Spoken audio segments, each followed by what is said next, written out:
Next question पे क्या बोल रहा है, a plank with a uniform sphere, ठीक, placed on it rest on smooth horizontal plane पे रखा हुआ है, ठीक है। Plank is pull to right by a constant force capital F. If sphere does not slip over the plank which of the following is the incorrect. मतलब वो ये बोल रहा है कि जो ये स्पेयर है ये इस पे स्लिप ऑफ नहीं हो रहा। तो देखो, अगर सबसे पहले ये समझने की कोशिश करो कि अगर ये नीचे का सरफेस तो स्मूथ है, ये मेरे पास कैसा, ये दोनों के बीच में एक छोटा सा फ्रिक्शन ऑफ फोर्सेस है।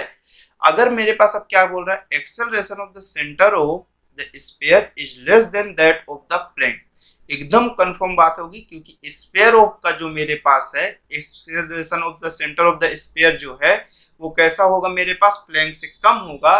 क्योंकि मेरे पास अगर इस पे फोर्स ऑफ एफ है तो आप देखो ये मेरे पास आगे जाना चाहेगा, तो फ्रिक्शन ऑफ फोर्सेस मेरे पास इस पे बैठे ऑफ रिलेटिवली ऑफ के रिस्पेक्ट में ऐसा लगेगा कि इस वाले में फ्रिक्शन ऑफ फोर्सेस ये आगे जा रहा है, तो इस पे फ्रिक्शन ऑफ फोर्सेस किधर, पीछे, और इस पे किस साइड लग रहा होगा, इस साइड। तो बॉडी ऐसा रोल करने की कोशिश करेगा, और रोल करने के लिए कोशिश करेगा तो स्लाइड नहीं हो रहा, तो इसका एक्सेलरेशन ऑफ जो सेंटर ऑफ मास होगा वो मुझे कैसा हो जाएगा, चेंज हो जाएगा।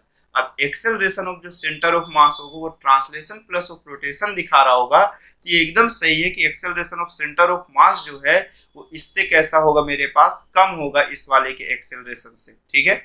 उसके बाद क्या, work done by friction acting on the sphere is equal to its total kinetic energy, एकदम कंफर्म बात, क्योंकि इस पे एक ही फोर्स अप्लाई हो रहा है, वो फोर्स इनटू डिस्प्लेसमेंट है, और यही फोर्स इसको क्या कर रहा है, रोटेट करवा रहा है। तो इसमें जो काइनेटिक एनर्जी आ रही होगी वो kinetic energy friction of forces के वर्क डन के इक्वल है, क्योंकि आपको मालूम है कि work done is equal to कितना होता है मेरे पास, चेंजिंग ऑफ काइनेटिक एनर्जी। तो वर्क डन बाय जो फ्रिक्शन फोर्स है स्पेयर में वो equal to of total kinetic energy के इक्वल होगी। ट्रांसलेशन भी फ्रिक्शन फोर्सेस के कारण आ रहा है यहाँ पे, और मेरे पास कैसा रोटेशनल भी किसके कारण हो रहा है, फ्रिक्शन ऑफ फोर्सेस के कारण हो रहा है। तो ये दोनों स्टेटमेंट ऑफ करेक्ट, मुझे इनकरेक्ट स्टेटमेंट फाइंड करनी है, ठीक। तीसरा क्या है, total kinetic energy of the system is equal to work done by the force. ठीक है, जो ये फोर्स अगर बॉडी ऑफ प्योर रोल कर रहा है तो ये कंफर्म बात है कि मेरे पास यहाँ पे जो प्योर रोलिंग कर रहा है, तो ये दोनों मेरे पास कैसा होगा, रिलेटिवली एक दूसरे के रिस्पेक्ट में कैसे होंगे, रेस्ट होंगे। अगर रिलेटिवली ऑफ एक दूसरे के रिस्पेक्ट में रेस्ट होंगे तो जो फ्रिक्शन ऑफ फोर्सेस होगा वो स्टैटिक नेचर का होगा।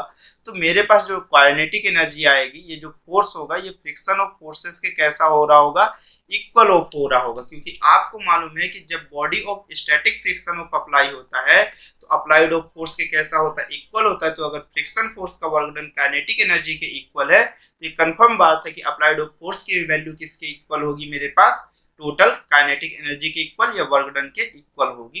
किसके, इसके वाले टोटल जो काइनेटिक एनर्जी होगी वो मेरे पास अप्लाइड ऑफ फोर्स के वर्क डन के कैसा होगा, इक्वल होगा। तो ये तीनों स्टेटमेंट करेक्ट है, तो इसमें कोई भी स्टेटमेंट ऑफ रॉन्ग नहीं है, तो इसका ऑप्शन है नन ऑफ दीज, ठीक है। चलिए नेक्स्ट क्वेश्चन पे अब फिर चलते हैं हम लोग।